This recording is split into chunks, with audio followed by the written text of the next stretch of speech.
Welcome to Confirmation Bias, presented by the League Ambassadors.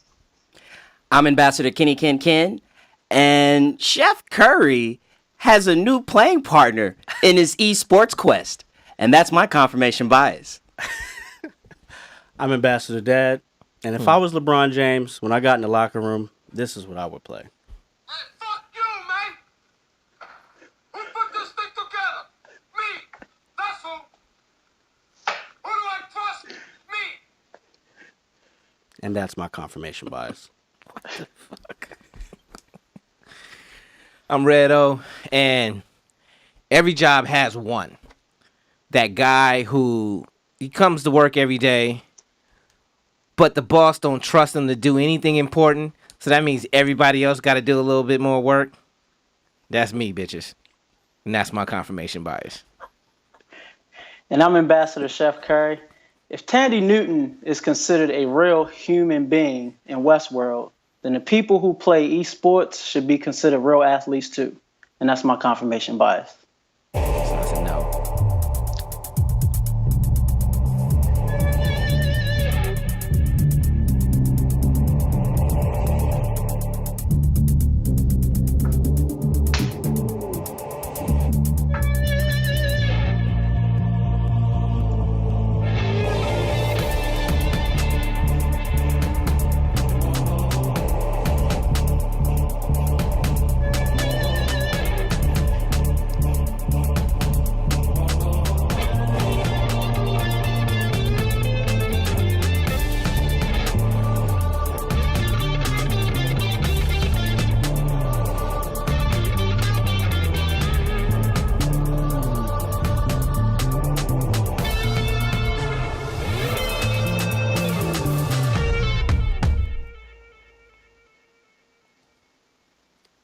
Welcome to Confirmation Bias, hosted by the League Ambassadors.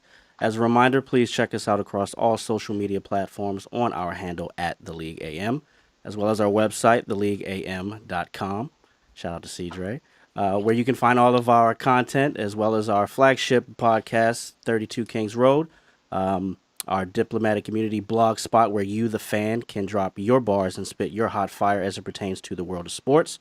For those of you who are watching us on Facebook Live, please remember to submit any questions or comments so we can attempt to address them at the end of our show in our segment Diplomatic Community. And please download and subscribe to our podcast, Confirmation Bias, wherever you listen to podcasts. And also subscribe to our YouTube channel under the banner League Ambassadors. We have a great show for you today. This is episode 46 of Confirmation Bias. We will discuss a little bit of Lord Stanley's Cup playoffs. Right now, the NHL is in the semifinal round. And we will also discuss a new sport on the up and up that's very, very, very popular at the moment. And we'll just jump what? right... Excuse me? A new what? Sport. and we're just going to jump right into that conversation. So without any further ado, Ambassador Kenny Ken, what's today's math, God? Esports. So we here, the League Ambassadors, we're covering all sports on Confirmation Bias. New competition. We're going to get to that. Let's come on, man. And so we figured that we would... I'm putting the cart before the horse. We would delve into... and then we'll get to that. We'll talk about whether or not it's really a sport. But the phenomenon known as esports, gaming... started in the 1970s at Stanford University, which makes a whole lot of sense. One of the most prestigious universities in the world. Affectionately, it's the land of geeks. And so in the 70s is where esports got its start. Atari got into the act, which... Omar just has a big smile on his face. 5200. They held an event called the Space Invaders Championship, actually in 1980, which at that time was the earliest large-scale video game competition, attracted over 10,000 participants in the United States. And I think that was when this became a mainstream hobby. Walter Day is one of the key leading figures in the world of esports. He started a company called Twin Galaxies, which essentially like legitimized gaming and esports because it basically is a record keeping, or it was a record keeping organization. He was responsible for keeping track of all the record breakers in video gaming, and then publicizing that information, most notably in the Guinness Book of World Records. And so, as a result of his work, gamers became featured in mainstream publications like Life and Time magazine. Billy Mitchell, another key leading figure during the history of esports, and he pushed the culture forward because he's probably, you could look at him as like the Babe Ruth, a record-setting player. 1985, there were 6 games that he actually made the Guinness Book of World Records for. 2 of which that stood out to me were Pac-Man and Donkey Kong. I remember Pac-Man because that was the lavanderia game of choice for me. Wow. And if you don't know what the lavanderia is, the wash house, the laundromat. Esports got into the TV space also during the early 1980s. In the 1990s, big companies started to get involved in esports. Some video game companies, Nintendo being one of the bigger ones, Universal Studios got involved, Blockbuster got involved. All of these companies were hosting and holding video game competitions, of which the participants were tens of thousands. So you got the 80s where it started to enter the mainstream a little bit with television. Then in the 90s, you start getting big companies involved. Sponsorships got into play, hosting video game competitions. And then in the late 90s, specifically 1997, the internet got involved with esports. And we go to South Korea, where that was one of the birthplaces of the internet. And coincidentally, there was also a high unemployment rate. And so you add high unemployment rate, South Koreans, and technology, and then esports blew up. In the 2000s, there was greater TV saturation with esports. And now we're at a place where I believe in 2018, the Luxor Hotel in Las Vegas will be building later this year the first e-gaming sports arena. Oh, wow. So literally just in the span of 40 years, something that was just an early hobby is now turned into a global phenomenon. Dev, Yes, sir. talk a little bit about the relationship between esports and real sports, specifically how real sports figures and professional teams are playing in that space. Yeah, over the last few years, it's become a pretty big deal. So some of the major sports teams that I'll mention here that have gotten involved with either purchasing teams or players or leagues are in the NBA. We have the Kings, the Grizzlies, the Bucks, the Sixers, the Celtics, and the Heat. And it's really, really big across the globe in international scope with the soccer teams, not necessarily just the EPL, but also in South America. Some teams like Paris Saint-Germain, Manchester City, Santos, and West Ham are among a few teams of many that have actually purchased these esports teams. Question: Is the NBA the only, from what you could research, is that the only American professional French group that's gotten involved? From what I've seen, it's just the NBA. Interesting. Just the NBA. I could be wrong, but Yeah. from my research, it was just the NBA. I did look to see if it was in NFL or Major League MLB, but I didn't see anything. So to put it kind of in perspective of why they started doing this, it's really cheap. It's really cheap to do, considering own a team? To own a team, considering how much they make. So, for instance, the 76ers copped 2 teams, and the figure for buying these 2 teams were between 5 to 10 million for both combined. The Bucks bought the most popular game in esports for 2.5 million. So The popular game. Yeah, it basically there's different games that they play. So I guess they hold like the rights to that particular league, so to speak. Right. So the cost related to their payroll is far smaller than traditional sports. So fewer. The thing is this, that there's fewer players on these sports teams. So basketball there's 12 to 15, and football there's 53. Yep. They basically have smaller teams than that, and they only have to worry about the tech support surrounding the players. So as far as their salaries go, the best players make between $500,000 and $800,000 a year. Jesus Christ. In Europe and the U.S. So they put up a few $1 million to invest, and considering the growth of the sport with this last year in 2017, they made $500 million in revenue, which increased 51% from 2015. So that just shows you the kind of trajectory that the growth is explosive. Yeah. So with media rights, merchandising, ticket sales to these events, advertising, sponsorship, all that stuff is making money for them. So if you have a franchise that spent, let's say the Lakers, what are they worth? Billion? I think they're $3 billion. $3 billion. Yeah.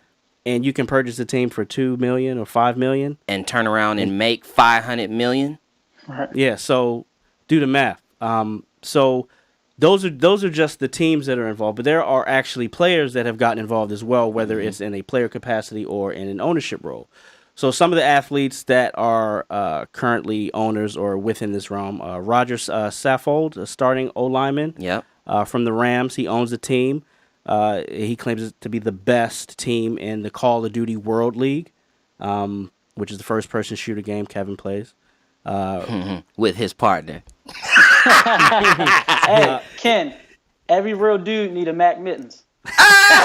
Mac Mittens. Who's the point guard?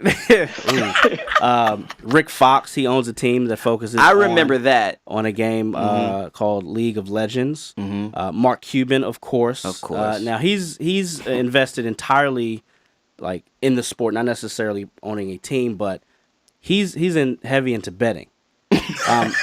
Wherever it's legal, because it's not really illegal to bet on it. Who owns Fortnite? That I do not know, but everybody's playing it. Everybody's playing it. Yeah. So Gordon Hayward, star for the Celtics. Well, kind of. Soon to be.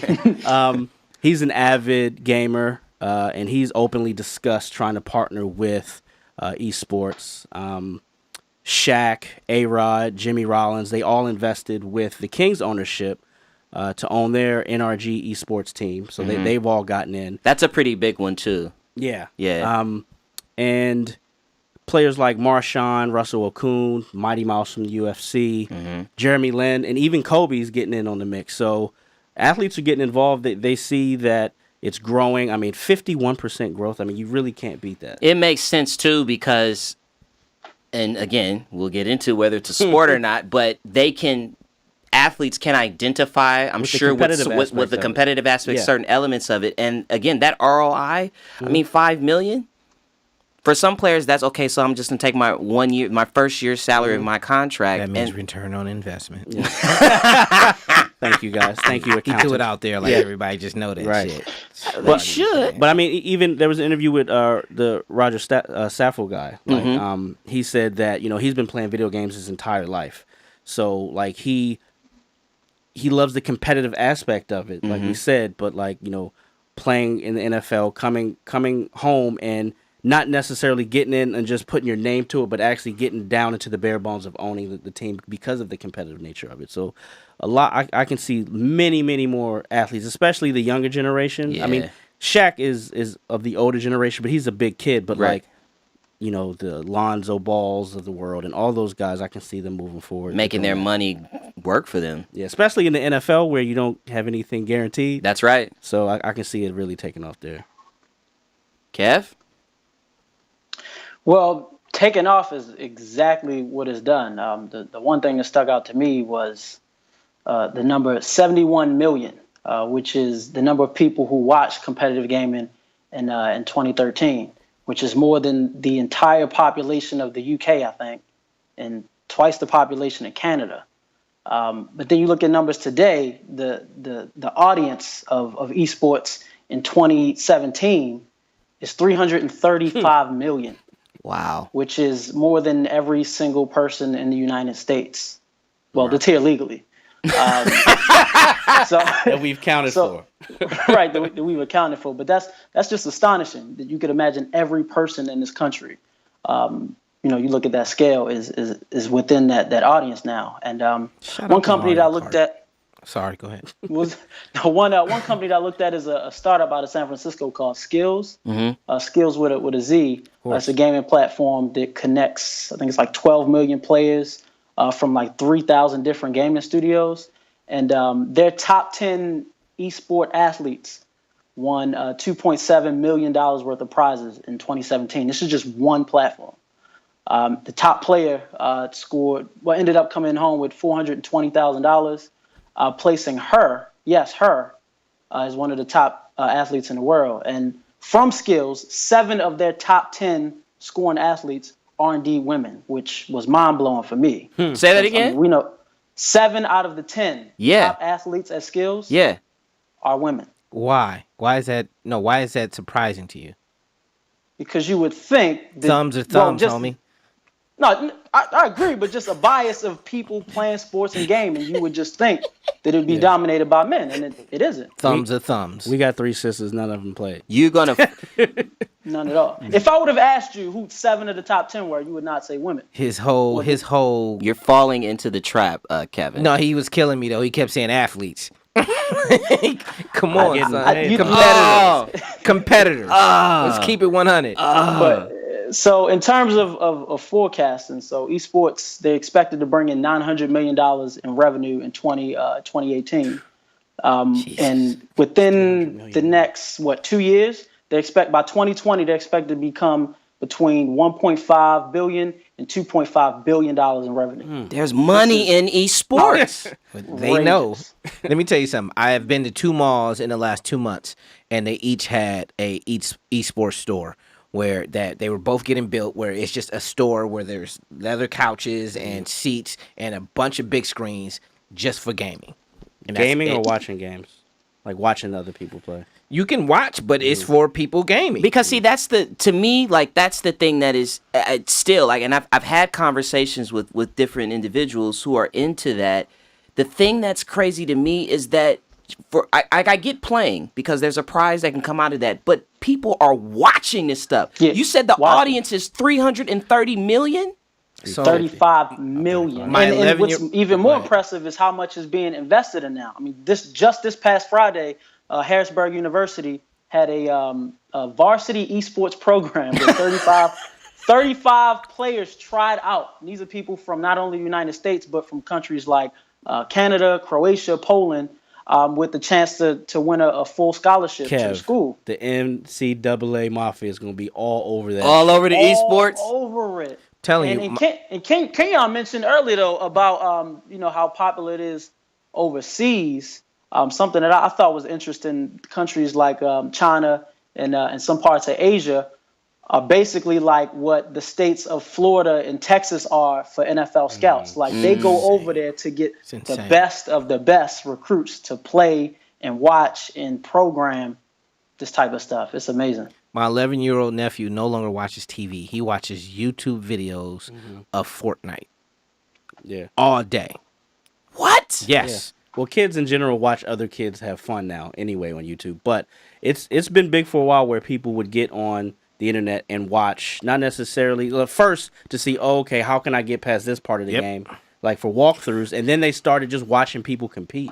Okay, so so that makes sense to me that you're watching and you're getting tips and strategy, but you're watching someone play a game. And I read 2 chapters, and he sat there and watched 3 different videos, and I left the room like, okay, it's hard to read because I can hear this shit, and then I'm in the other room, and it's 2 hours later, he's still watching videos. He's not learning; he's just watching the videos. Yeah, but if you look at it on the surface, it's not that mind-blowing. Like, we watch LeBron James do things we wish we could do, just like kids watch other kids play with toys they wish they had, It's the same Nah, concept. I was watching Robotech, homie. I mean, and so okay, great segue, Kevin, and I mean, I guess I get it. I think maybe it's just for me speaking about myself personally, I'm not really a game person. I did play video games when I was younger, would play sports games, but once it started to get what I felt like was super convoluted and you could put in cheat codes and shit like that, I was off of it. But I don't That was from the beginning. I don't see but I would to be Before your clear, time. one, before my time, but then two, I was really more so playing sports games. I would play Mario and I played and play the hell out of Mario, but that was really I've the seen extent of Super it. Mario Kart And Mike Tyson Friendships. Punch Out. Shout out to Mike Tyson. But okay, so Kevin makes the point. He says just like we watch sports, we watch athletes in real time, right? There is this now conversation. The Olympic Committee is going to introduce this as an actual competition in the Olympics.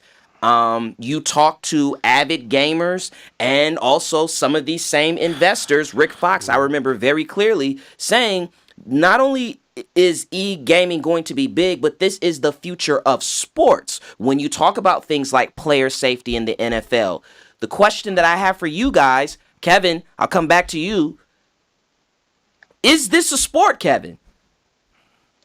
You really Well, wasn't for it to gonna be come a me sport, first? they would have to be athletes. So the definition of athlete is a person who competes in one or more sports that involve physical, strength, speed, and endurance. So strength, they need the strength to choose to play a video game over having any type of personal life, first off. Unless they're you, right?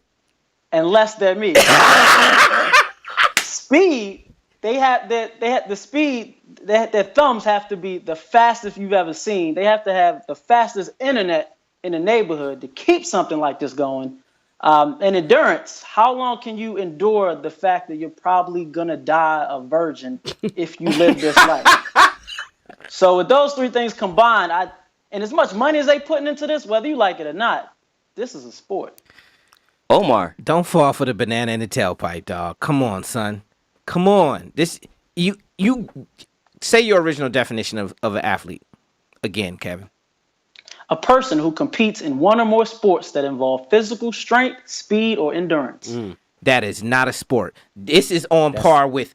I said That wasn't the question. I mean, that wasn't his definition, though. It is. I got you, though. It is on par with debating.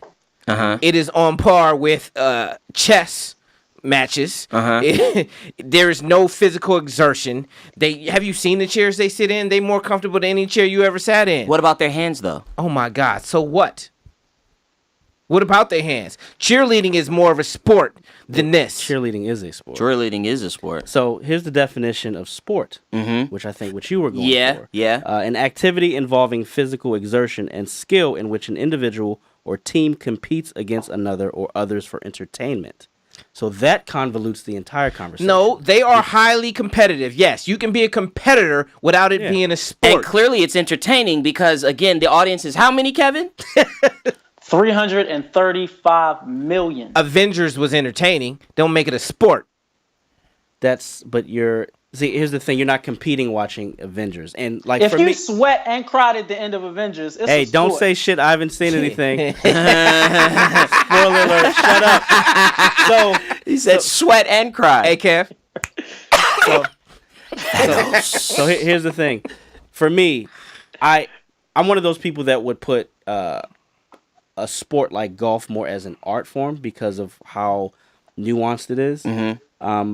I wouldn't necessarily say that it's a sport, but there is an argument for the endurance factor that because some of these people play hours and hours and hours and hours of the game, and regardless of how comfortable their chairs are, they have to. It's kind of like the NASCAR driver who's sitting in the car and can't piss or can't eat. They have to go on themselves. It's similar to that. Is poker a sport?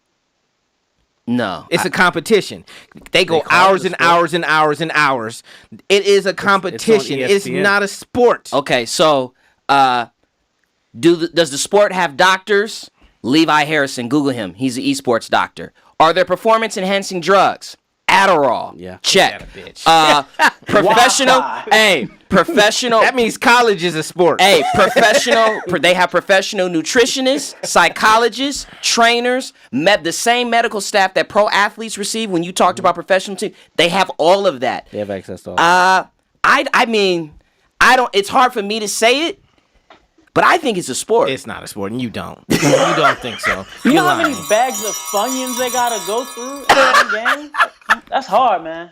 Funyuns. Funyuns. All right, so that was a good discussion, and we'll continue to debate that. But I think, and Devin's gonna like this. I think we should put that as a poll. We should run that as a poll. Put up a poll. always down for putting up a poll. At 6:48 in the morning. Yes, we got a UK fan base, allegedly.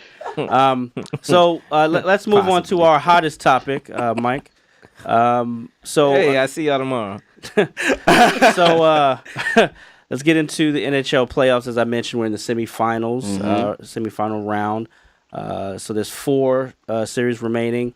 So let's first talk about the most important series that we're interested in as a unit. Right.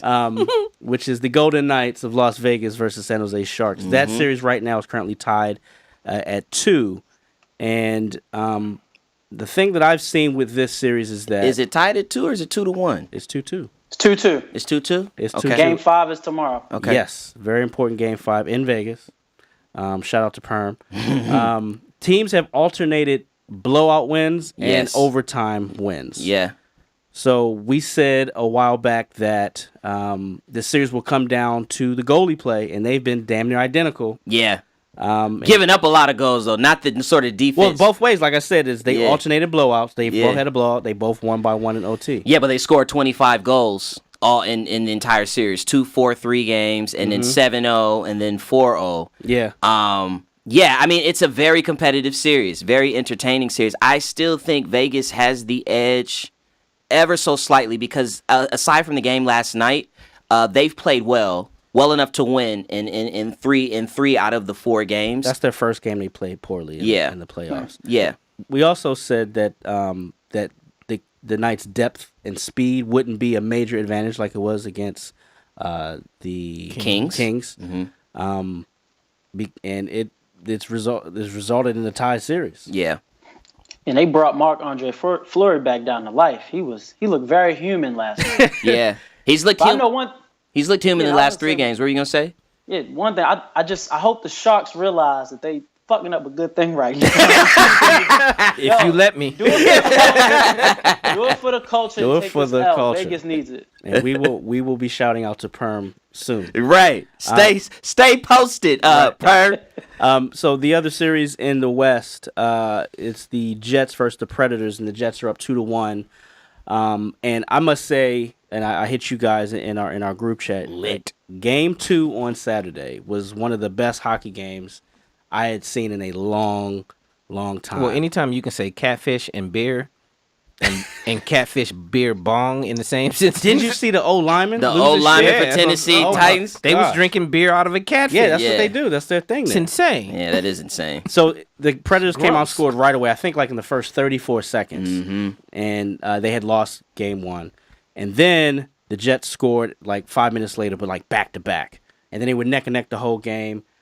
Predators were up basically the entire third period, and then they proceeded to give up the cheeks with 1 minute and 20 seconds left, and then it went into double OT.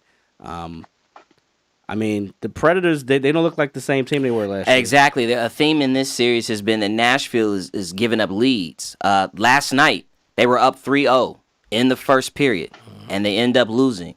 Dusty B went to work. Hey, Dusty B is the man, and that's actually that's a good call out, Kevin. The Jets, I think the biggest difference in this series thus far has been the play from the defensive men. Jets by Dusty B, Dusty by Fuglian. Dusty You B. can have that one. Dusty B. Hey, B it is. He's got 10 points in the series. And it's interesting because Nashville actually led the league in scoring from their defensive men, led by our guy PK. PK is quiet as a church mouse.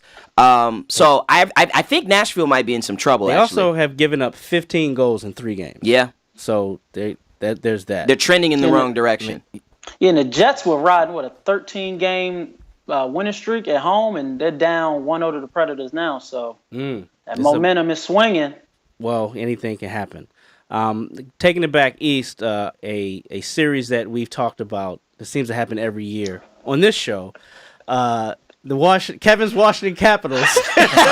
But you almost escaped, Kevin. You almost escaped. But hey, the Capitals are actually up right now 2-1 in the What's series. the score in the game tonight, though?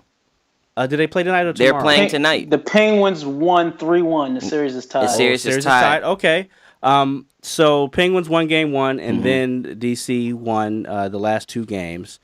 Last night, or the last game that they won, was pretty interesting because they lost. The Caps lost their starting right wing player Tom Wilson for 3 games. He was suspended for an illegal check where he broke a motherfucker's jaw and gave him a concussion. He did. You know what? And I don't know. I feel like 3 games is a lot. I feel like that determines a series, especially for a player like Tom Wilson.